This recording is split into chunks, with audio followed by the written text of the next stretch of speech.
la Fuerza Armada o el Ejército tuvo una división importante. Y eso se fue pronunciando y se mantuvo en el tiempo. Y creo que la entrada de Perón como teniente coronel, con el grupo de oficiales unidos, con el GOU y demás, marcó un incipiente, digamos, un incipiente querer volver a las fuentes, querer volver a ese nacionalismo que representaban las Fuerzas Armadas en sus inicios, en la independencia.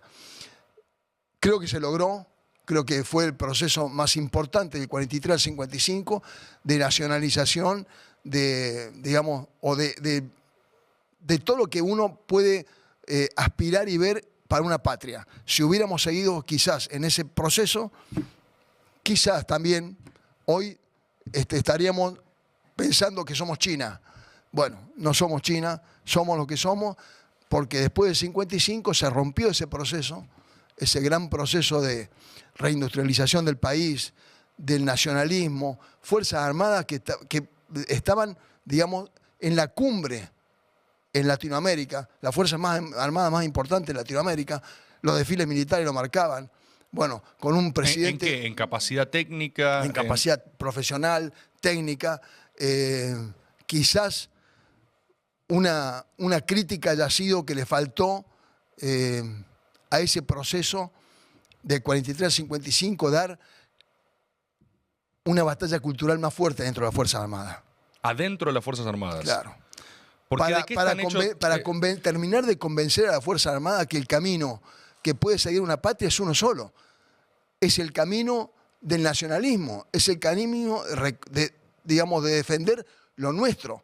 Es el camino de no depender de estados extranjeros, ni de potencias extranjeras, ni de potencias, de ser cipayos de Estados Unidos. Y ojo, algunos van a decir, pero vos sos, como me han dicho, sos enemigo de Estados Unidos. No, simplemente soy amigo de todos. Soy amigo de todos. Así como somos amigos de Estados Unidos, tenemos que ser amigos de China, de Rusia, lo están demostrando, los BRICS están demostrando todo lo que está pasando en este momento. Es decir, tenemos que entender que las Fuerzas Armadas tienen que defender lo nuestro. Y sus propios intereses primero, digamos. Por supuesto, nuestros recursos naturales, nuestra Malvinas, nuestra proyección antártica, lo nuestro. Lo que diga Estados Unidos del Comando Sur, a nosotros nos tiene que importar muy poco. Entonces, ya me desvíe del tema. No, por favor, pero no importa, no hay tema. César, mira, ahí con esto que decís, me llama la atención algo que quiero preguntarte. En realidad quiero preguntarte muchas cosas, porque las Fuerzas Armadas, en general, de afuera, se ven como un gran todo opaco. Es muy difícil desentrañar esto, líneas internas, discusiones. Cuando vos decís... faltó trabajo interno al interior de las Fuerzas Armadas para convencerlas. Me gustaría saber, vos bueno, después vamos a tu historia personal, a todo tu recorrido, pero ¿cómo se ve esta otra representación de las Fuerzas Armadas? ¿Cómo es esa línea? ¿De qué está hecha? Porque está hecha de una especie de sentido común liberal que crece al interior de las Fuerzas Armadas, está hecha de prejuicios familiares. Yo no creo que, no me imagino a conscriptos del país siendo hijos de terratenientes, digamos. Entonces, claro. ¿De dónde flota su interés? Más bien me imagino otra cosa en representación. Bueno, lo que ha pasado acá es importante, el punto que tratás vos, porque inclusive hay gente de izquierda con los cuales tengo muy poca, digamos, no soy justamente un amigo, no de la gente de izquierda, sino de alguna gente que ha apoyado esta idea, y digo esta gente porque coincide con la gente de derecha y la gente de ultraderecha, en donde se le ha inculcado a las Fuerzas Armadas que las Fuerzas Armadas tienen que ser profesionales. Recordad lo que estoy diciendo, profesionales, es decir, primero que nada profesionales. A lo cual yo te digo, las Fuerzas Armadas tienen que ser primero nacionales. Tienen que ser primero nacionalistas, no profesionales. Antes nacional que profesional. Por supuesto, porque los profesionales, podemos ser profesionales, podemos ser mercenarios. Podemos apuntar a la izquierda, al medio o a la derecha, según sea la conveniencia. Y eso no tiene que ser la Fuerza Armada. Las Fuerzas Armadas tienen que ser nacionales. Es decir, siempre defendiendo lo propio sobre cualquier otra cuestión. Claro, es un sentido común también muy liberal eso, decir que sean técnicos, de militarización. Por supuesto, ese es el objetivo de ellos. Ese es el objetivo de ellos. Tienen que ser profesionales. Y lamentablemente hay militares que han tomado esto, ¿no es cierto? Y lo dicen públicamente. Jefe del ejército, jefe, y lo siguen diciendo hoy, lo decían, ¿no es cierto?, en el gobierno anterior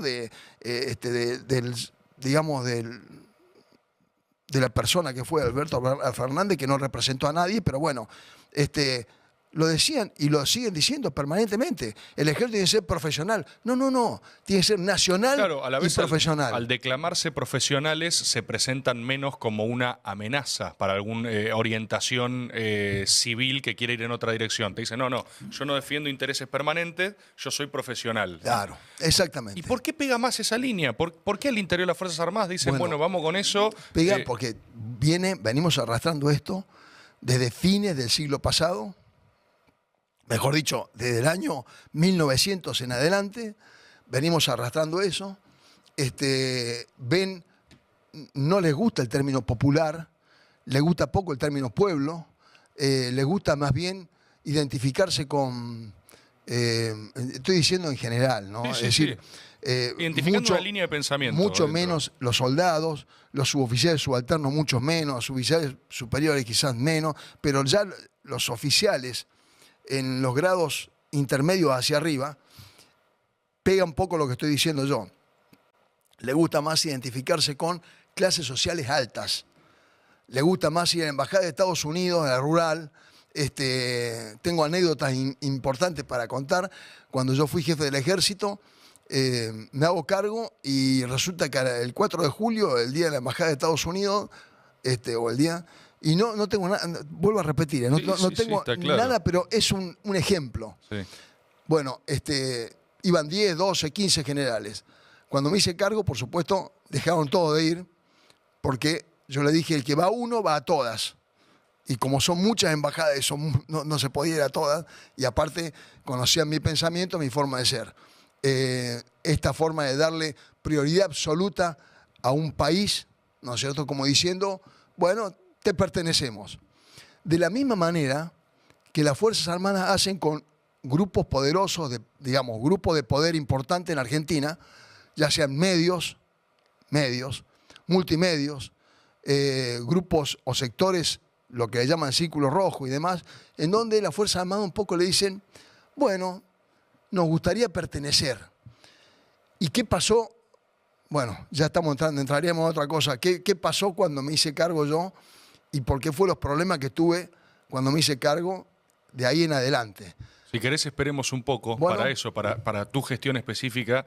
Me sorprende y a la vez me parece lo más obvio del mundo, pero la explicación que estás dando es lo mismo que sucede en todas las otras áreas civiles, profesionales o lo que sea. Aspiracional. Aspiracional. Hay una respuesta aspiracional donde uno dice, bueno, acá me dan un sentido de pertenencia, esto es, no sé, es civilizatorio, qué sé yo, algo de ese estilo. Claro. Con la misma pregnancia en el interior de las Fuerzas Armadas. Es muy lamentable esto, porque uno tiene que pelear con que te digan, bueno, pero sí, nosotros tenemos que saber tirar bien y tenemos que saber apuntar bien con los tanques, tenemos que saber tirar bien con la artillería, sí, pero ¿para qué? Porque los mercenarios hacen lo mismo, son buenos. Los mercenarios profesionalmente son buenos, pero son mercenarios. Y nosotros no podemos ser mercenarios. Nosotros tenemos que ser primero patriotas, como fueron nuestros caudillos. Primero patriotas, después defender, digamos, el ejército, a saber a tirar, pero primero patriotas, es decir, defender lo nuestro. Porque si no, ¿qué sentido tiene la Fuerza Armada? ¿Vos dirías que en la línea de tiempo de nuestras Fuerzas Armadas existieron siempre dos polos, uno nacionalista y uno liberal? Absolutamente. Absolutamente. Por eso te digo que siempre el polo liberal, llámese profesional, liberal profesional, acumula mayor cantidad de gente porque es no comprometerse políticamente con nadie. Entonces, si no te dicen, no, pasa que eso es un tema ideológico, usted está comprometido con tal partido político o tal partido político. Yo no estoy hablando de partido político, estoy hablando de nacionalismo. Por eso cuando yo te digo, yo no milité en el kirchnerismo, porque yo soy peronista, pero mi función como jefe del ejército la desempeñaba como un nacionalista y de esa manera dije el discurso. Quería un ejército consustanciado con sentir nacional, consustanciado con su pueblo. Eso implicaría entonces que existen intereses permanentes de la patria. Por supuesto. ¿Cuáles son? ¿Qué cree un militar nacionalista? Bueno, los intereses permanentes de la patria son, acordate lo que dicen, lo que entienden y dicen que es la patria: el territorio, su pueblo, su memoria, sus anhelos, sus recursos naturales. Y cuando hablo de recursos naturales en el mar, en la tierra, en el aire. Hablo de nuestras Malvinas, hablo de nuestra protección antártica, hablo de todo nuestro suelo. Digamos, esto es la patria. El que empieza a querer poner por sobre la patria o por sobre estas cuestiones los intereses económicos, los intereses financieros, es alguien que está traicionando a la patria. Así lo entiendo yo. Entonces, dentro del ejército, dentro de la Fuerza Armada, hay un sector muy fuerte, digamos que sin quererlo es liberal y se dice profesional. Claro. O al revés, como se dice profesional, le responde al liberalismo. Y los sectores de poder les conviene esto. No les conviene que aparezca un militar nacionalista. No les convino que aparezca, aunque después se fue para otro lado, pero digamos que aparezca un Seinelin. No porque dicen, bueno, este puede llevar a la Fuerza Armada a querer defender lo que nosotros no queremos defender. Tengo una pregunta. ¿Ese profesionalismo no termina paradójicamente maridando bien con gobiernos de signo más liberal o entreguista y sin embargo un gobierno nacionalista obtiene resistencia después de esos mismos sectores profesionales? ¿O son igual de profesionales si les hacen alinear los intereses nacionales permanentes? Porque igual. Es decir, cuando vos entrenás a un militar, los estás entrenando, ¿no es cierto?, para la guerra, para un conflicto armado. ¿Para un conflicto armado contra quién? Contra los actores externos que puedan afectar la soberanía de la patria. Todo lo que recién hablábamos de lo que es la patria. Bueno, entonces si vos a eso le ponés el sentido nacional, sabés que estás defendiendo eso nada más. Ahora, si vos agarrás un profesional, lo estás formando igual para la guerra, pero en lugar de, bueno, defender todo eso, defiende algunas cosas. Otras cosas no. Los recursos naturales no los defendemos. Malvinas defendemos más o menos. La protección antártica defendemos más o menos. Los recursos naturales los defendemos más o menos. Si vienen corporaciones o viene una potencia extranjera y se instala o se quiere instalar, como se está queriendo instalar Estados Unidos en nuestra patria, especialmente en el sur, por algo es en el sur, qué contradicción, ¿no? Estados Unidos que colaboró con los ingleses para que siguieran manteniendo las Malvinas en su poder, ahora quiere instalar bases en el sur de nuestro país. Y viene el comandante del Comando Sur y le permitimos andar por todo el territorio, pasar revista, ir y ver las cosas, y bueno. Entonces, cuando pasan estas cosas, bueno, hay militares que lo ven bien. Esos son los profesionales. Un militar nacionalista nunca lo vería bien. Lamentablemente, el porcentaje de militares nacionalistas en la Fuerza Armada no es el que uno quisiera tener. Es bastante menos que el personal que se dice profesional y que responde órdenes en forma directa de los mandos superiores sin pensar demasiado. Ahora vos me decís, en el proceso, ¿qué pasaba? Las organizaciones terroristas, llámese Montonero, IERP y demás, fueron tan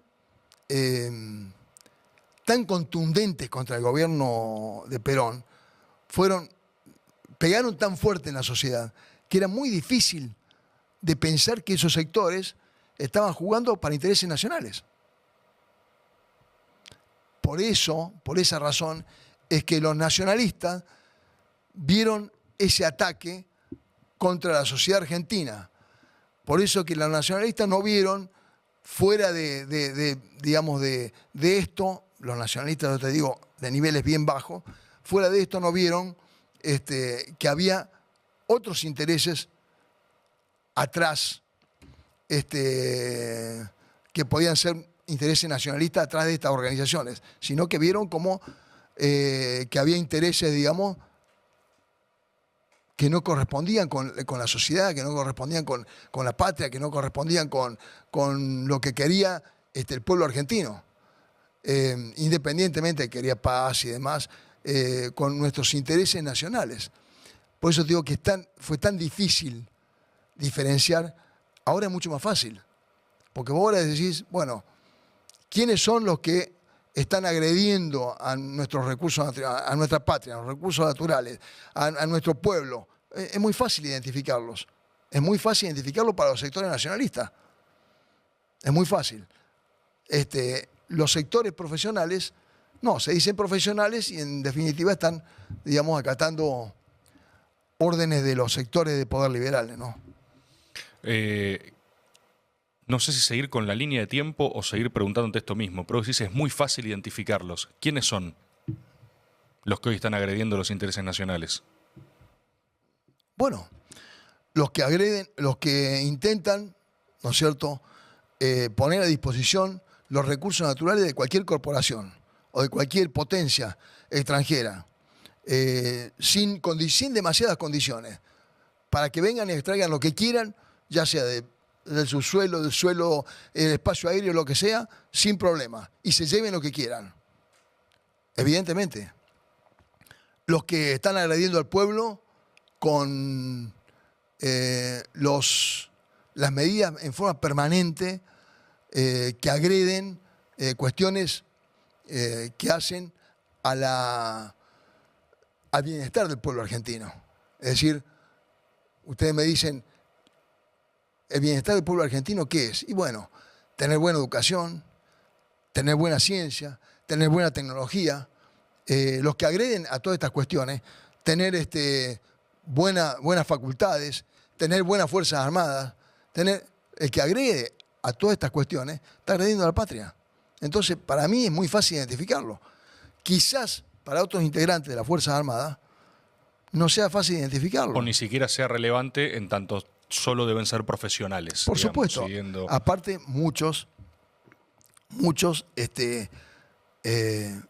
saben que tienen que responder a órdenes. El ejército es muy estructurado, ¿no es cierto? Es muy estructurado. Entonces, es una organización vertical y se responden a los mandos. Ahora, muchos también cuidan su puesto, cuidan sus prerrogativas. Es muy difícil salirse de esa línea. Por eso te digo que a mí me costó tanto, me costó, digamos, los años de tranquilidad. Claro. Los años que yo podría haber pasado con mi familia de tranquilidad, bueno, todo esto me costó.